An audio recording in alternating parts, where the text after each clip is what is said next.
This Sunday, we will continue our journey through this season after Epiphany. As we've talked about on these videos, this is one of two green seasons in the church year. The season after Epiphany and the season after Pentecost are these long, ordinary times of the year where we read more generalized readings of Scripture and have a little bit less of a thematic emphasis with the services in general. And during the season after Epiphany, we read in the gospel narratives lots of stories of Jesus' earthly ministry, his teaching, and especially this year, we're reading lots about his healing. And we see in those stories, those stories are a lens through which we can see God's way of bringing health and healing in our own lives, both physical, as in those gospel stories, but then also in all aspects of our spiritual journey. So this Sunday we have some great readings that talk about community and talk about healing, and we have some wonderful hymns and anthems and music that are prepared for you that sort of support those themes. We'll start off, we will also hold on to this Epiphany theme of light, and in the season after Epiphany we're still thinking about stars and brightness in this dark time of the year. And so we'll come in singing that great Welsh tune with the text, "Thy strong word did cleave the darkness," talking about God bringing light into our world through the person of Jesus Christ. And it's, as I say, a wonderful Welsh tune. It's a very spirited and a happy tune, although it's in the minor mode, but it's still a real rousing tune for us to start the service with. The choir has some wonderful pieces prepared for this Sunday. At the offertory, they'll be singing a piece by the American composer Alfred Fedak, and it's a setting that uses some words that are very ancient from the 11th century by the Benedictine mystic Bernard of Clairvaux. Bernard was the abbot at the monastery in the Burgundy region, and he penned this beautiful poem, Jesus Dulcis Memoria, Jesus, the very thought of you is sweet. And we're very familiar with those words through an English translation that comes from the 19th century.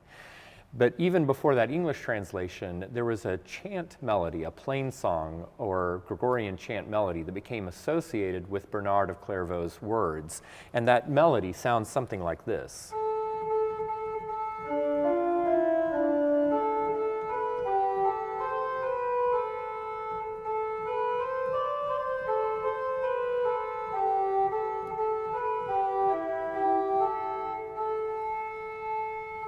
So this American composer, Alfred Fedak, uses that melody and weaves this very interesting choral texture, this sort of tapestry, using that melody, but snatches of it here and there.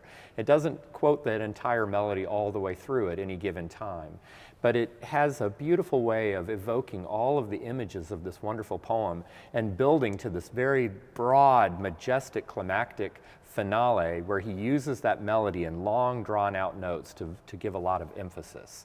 So a majestic and a wonderful piece that shows off the organ as well as our choir.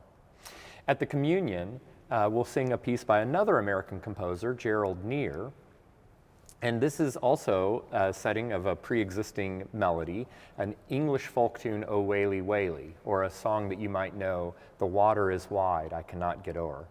And using that melody, this English folk melody, pairing it with a hymn text by Isaac Watts, Christ Hath a Garden.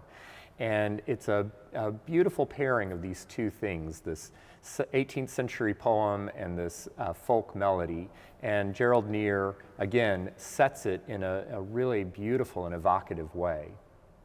And then as a way to sort of link all of this together, we have Gerald Neer, the composer of the communion anthem, wrote a piece that uses the plain song melody from the offertory anthem, and that will be the organ prelude, the opening voluntary to the piece, or to the service. And so we have composer from the communion anthem using the melody that is used at the offertory, and those two things kind of sewing all of that together as the opening voluntary. And you'll hear that chant melody very clearly soloed out.